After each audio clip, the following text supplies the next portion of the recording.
এলাকার আলেম, আমি কোনো বড় মৌলবি নয়, কোনো বড় বক্তাও নয়, আপনাদের থেকে আমি নিকৃষ্ট একজন ক্ষুদ্রতম মানুষ।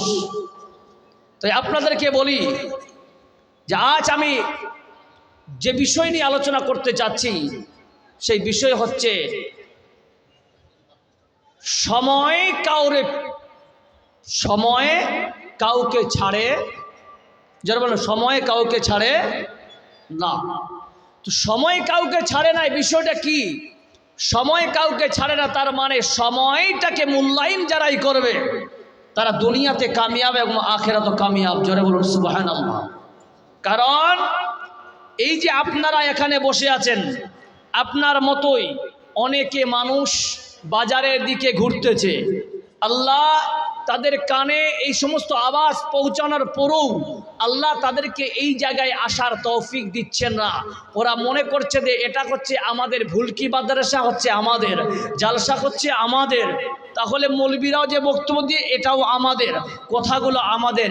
কিন্তু বন্ধু শুনে রাখেন, সব কিছু যদি আপনার হয় তাহলে একটা উদাহরণ দিয়ে দিই।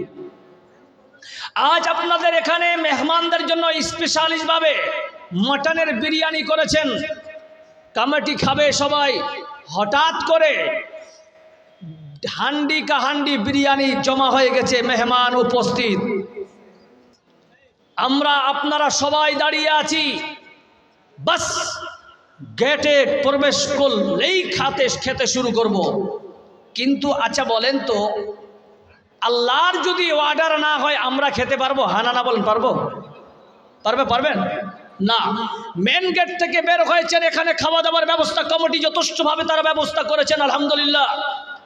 কিন্তু কমিটির লোক দেখতে পাচ্ছেন যে বিরিয়ানিতে, 5টা ডেগের বিরিয়ানিতে 5টা কুকুর মুখ দিয়ে খাচ্ছে, ওই খাবারটা ইনারা কি খাওয়াবেন? যারা বলেন খাওয়াবেন না। তার মানে বোঝা গেল যে তৈরি করা সত্ত্বেও সব কিছু দস্তরখান রেডি ছিল, টেবিল চেয়ার রেডি ছিল, যিনারা খাবার খাবেন তারাও উপস্থিত ছিলেন, শুধু বসবে শুরু করবে। কিন্তু কিছু সময়ের জন্য হারাম এক জিনিস এসে, জীব এসে আপনার খাবারটাকে নষ্ট করে দিল। তার মানে হলো আপনার ক্ষুধায় থেকে গেল। এখন বাড়িতে যেতে খেতে আপনি ঠান্ডা খাবার নাও পেতে পারেন। ও বুলকি এলাকাবাসী, আপনাকে বলি, আপনি যারা ভাবতেছেন আমাদের মাদ্রাসা, আমাদের জালসা, আমাদের বক্তা, আমাদের সব, এইভাবে ভাবতে শেষ জীবনে যখন আপনি ইন্তেকাল করবেন তখন পিছনে তাকাবেন, বুঝবেন আমি কি করলাম। বলুন ঠিক না বেঠিক? সুধী মণ্ডলী,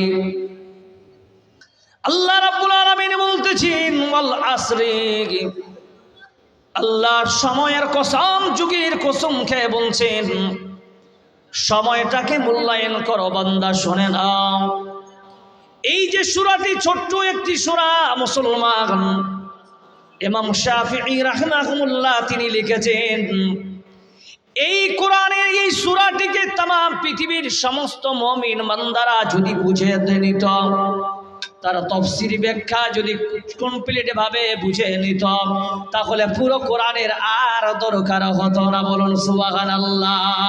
এত বড় দামি সূরা আপনার সামনে রাখলাম, সূরাটির সাইজে ছোট, কিন্তু সে আল্লাহ রাব্বুল আলামিন বলতেছেন ওয়াল আসরি, সময়ের কসম। ও বান্দা শুনে না, এই সময় চলে যাবে।